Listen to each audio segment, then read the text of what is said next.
My name is Caritta Seppä. I'm one of the founders and COO at Tespack, a Finnish company that specializes in creating smart energy solutions for off-grid purposes.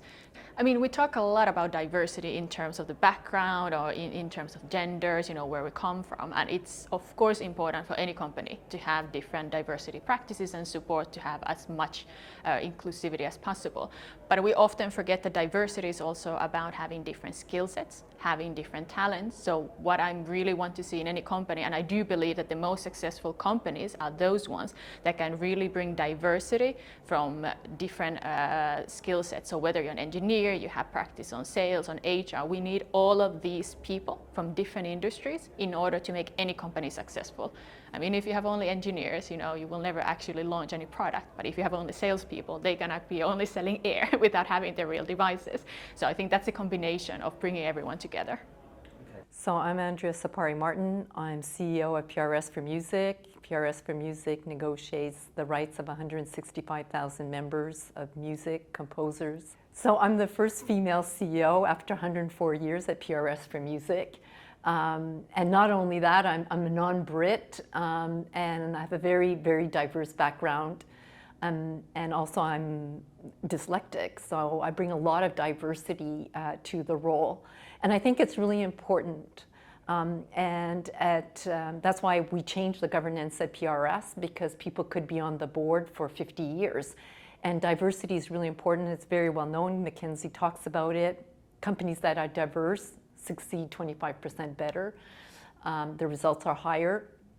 So that diversity is important. And I always talk about diversity with the big D. So it's not just female, male, but it's diversity of culture, diversity of experience, neurodiversity, handicap, and different diversity that really changes culture, but brings in fantastic results.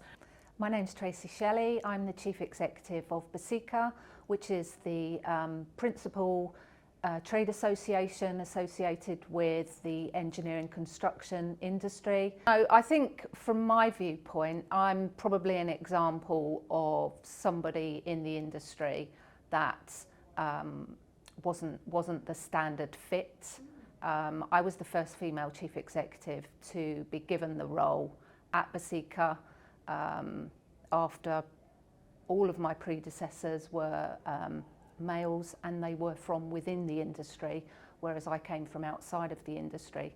So for the organisation, that was quite a radical departure from the norm, and it's enabled me to help the organisation change and for the industry to think about where it needs to move in the future to become more diverse and more inclusive.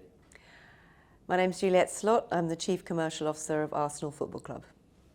So we set up our women's Arsenal team 37 years ago, and we have been one of the most successful women's teams in the WSL.